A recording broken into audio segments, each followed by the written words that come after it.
Bannayuganda mwenna era mikwano gya Uganda tuli wano mu kibuga ky'e Washington DC nga tuzze okwetaba mu lukiiko lwa World Bank ne IMF olwa 2026.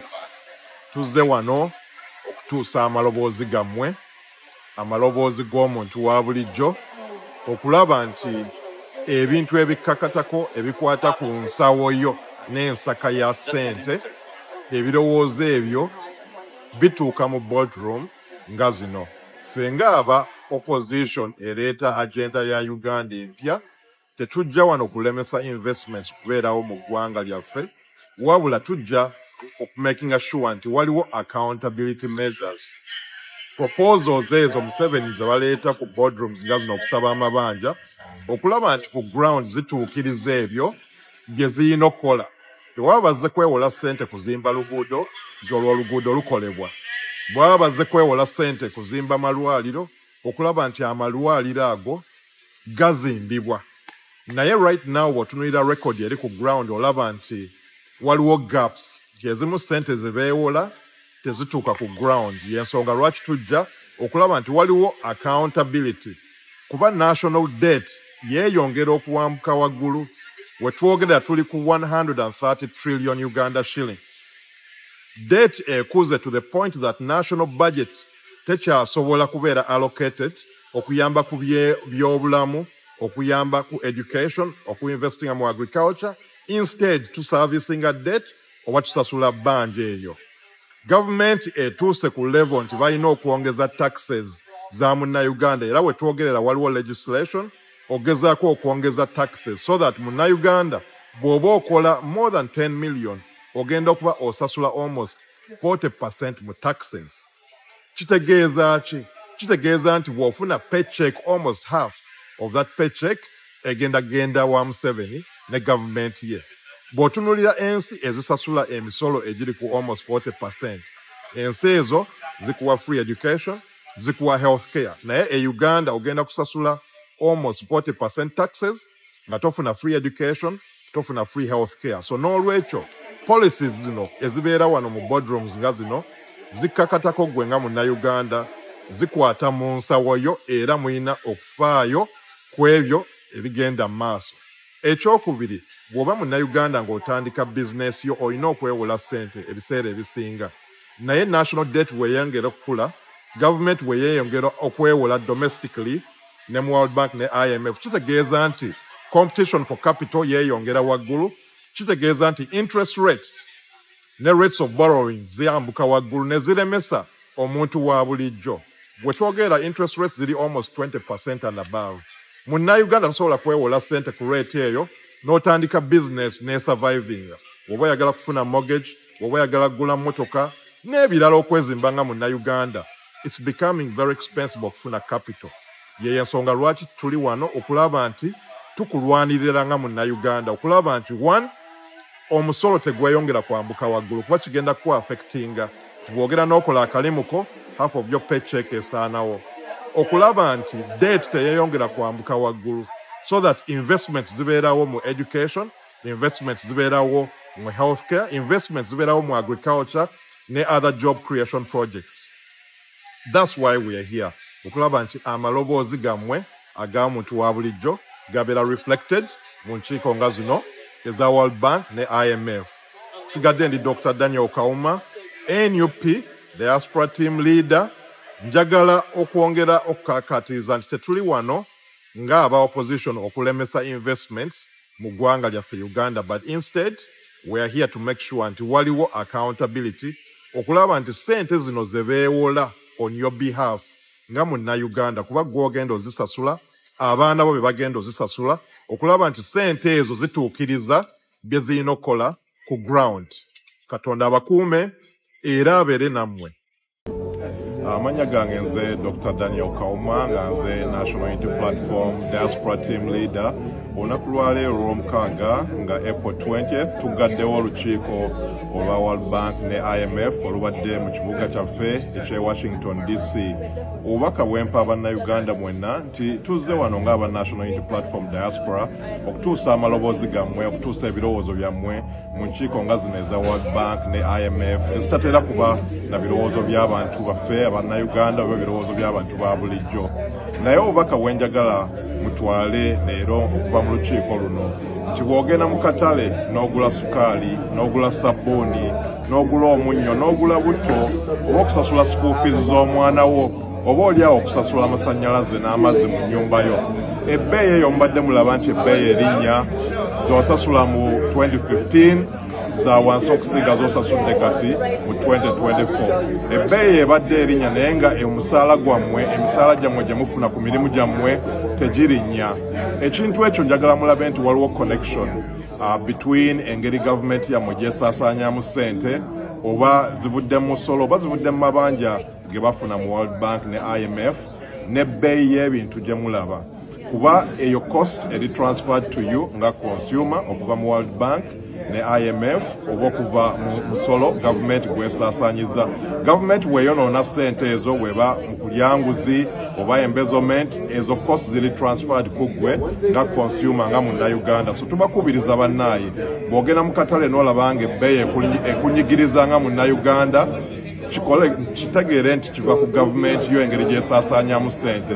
Tubakubiriza bannaye munyiikire muholdinge gavumenti yammwe accountable, mulabe nti engeri gye basaasaanyamu ssente ekuza eggwanga lyammwe era ekola ebyo bye zirina okukola, okuzimba enguudo, okuzimba amakampuni, okuzimba amalwaliro awamu n'ebirala.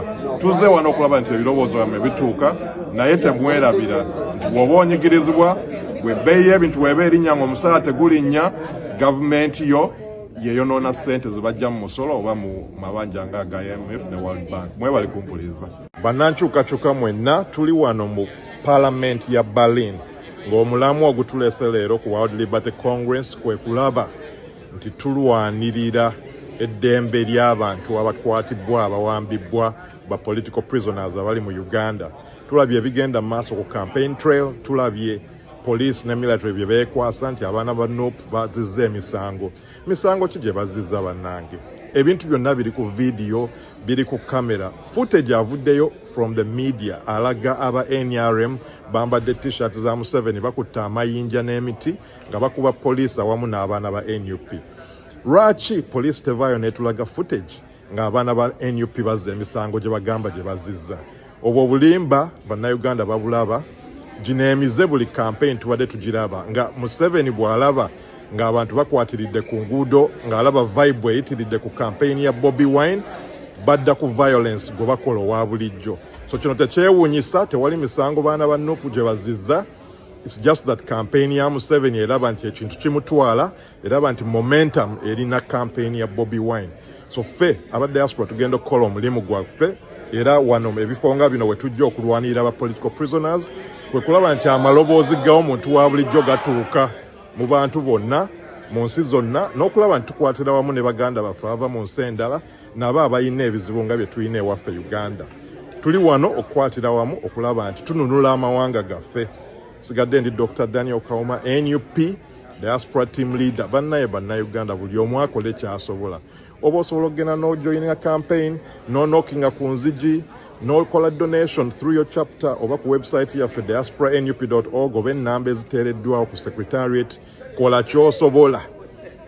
Most importantly, banne mugende mulonde, temusigala waka, tebabatiisatiisa. 2026 fenna tulonde okulaba nti tujjakaani nakyemalira. Eno parliament bannange ya Berlin, mujjukira Berlin Wall. When they broke down that wall, byebyo ebisenge bye twagala okumenya okulaba nti naffe tubeera n'eddembe mu nsi yaffe, okulaba tuba ne democracy, okulaba nti tulina good governance. Tukwatire wamu okulaba nti nakyemalira ava mu ntebe. We want a free Uganda, we want a democratic Uganda, we want a better Uganda. Twagala Uganda ng'enguudo nnungi, amalwaliro malungi, emirimu weegiri n'ebintu byonna ebirala bannange okulaba nti amateeka gagobererwa baleme kukwata abaana batazizza misango. Ekizibu kyaffe kiri ani? Museveni bw'ava mu ntebe tumanye eggwanga lyaffe lijja kutereera. Katonda bakuume abeere nammwe bannange diaspora tetuzikiza tukwatireko baganda baffe abali ku ground mulaba bye bayitamu naffe twongeremu amaanyi okulaba nti tubakumamu omuliro batuukirize kyetuluubirirwa okulaba nti tulina eddembe n'obwenkanya mu ggwanga lyaffe. Nsinzidde wano mu kibuga ky'e Washington DC leero nga nze Dr. Daniel Kauma, National Unity Platform Diaspora Team Leader. Olunaku lwaleero tufunye amawulire okuva mu Bungereza nga batadde sanctions ku Speaker wa Parliament omukyala Anita Among ne baminisita ab'enjawulo okuva mu gavumenti ya Museveni, nga sanctions ezo ziva ku embezzlement y'amabaati agali gaweereddwa baganda baffe ab'e Karamoja.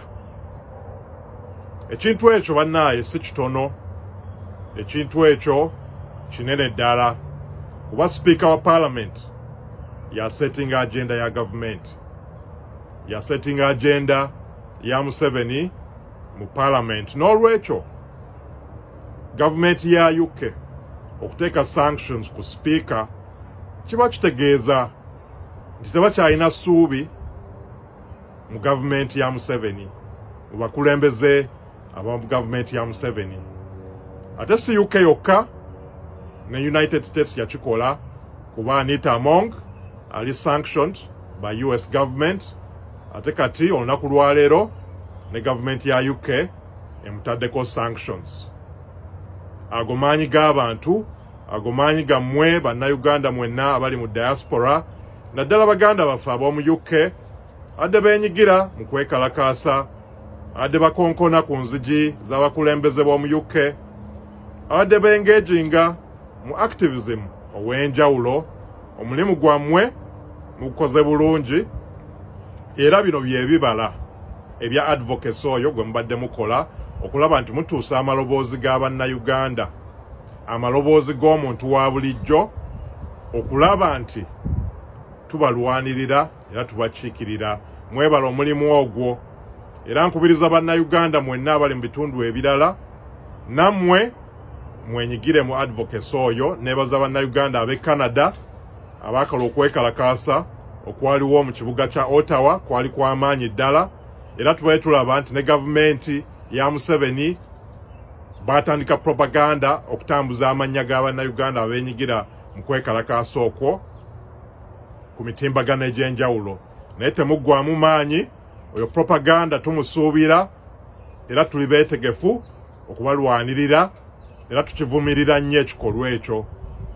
Naye ebikolwa ebyo bye mukola nga mwekalakaasa bye bivaamu sanctions etufuna mu United States, mu UK, era tusaba nti ne gavumenti endala nga gavumenti y'e Canada, gavumenti ya Australia, European Union n'ebitundu ebirala okulaba nti bagoberera example eyo nga bateeka sanctions ku bantu abatyoboola eddembe ly'omuntu wa bulijjo e Uganda, abantu ababba essente, abantu abeengaginga mu embezzlement.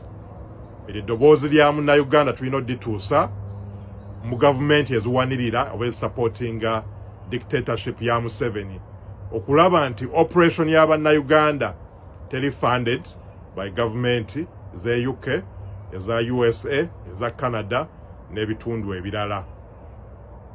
Tubeebaza, temuggwamu maanyi, teri kuzikiza paka nga Uganda tuginunudde okuva mu bukulembeze bwa General Museveni. Fellow Ugandans, my name is Dr. Daniel Kauma. I'm the National Unity Platform Diaspora Team Leader. I would like to thank you for all your work and efforts that has yielded the results that we have seen today after the UK government imposed sanctions on the Speaker of Parliament of Uganda, Anita Among, and ministers who engaged in the corruption scandal involving iron sheets that were meant for our brothers and sisters in Karamoja. These sanctions are a result of your effort, of your advocacy, of your ability to go and protest and demonstrate, of your ability to knock on the doors of your representatives. So I encourage all of you, fellow Ugandans in the diaspora, to continue using your voices. Go out and protest, go and petition your representatives. I thank Ugandans in Canada who recently organized a powerful protest in Ottawa. Don't be intimidated by the NRM tactics. We have seen they're trying to display the names of Ugandans who participated in that protest. But those are their tactics, because NRM no longer has a policy platform.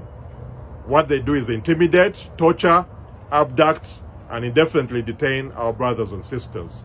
So let's continue that advocacy to make sure that those voices are heard, to make sure that we continue to advocate for the voiceless. Thank you for all the work that you do. Let's hope that other countries will follow the example of UK. We need sanctions from Canada. We need sanctions from the European Union.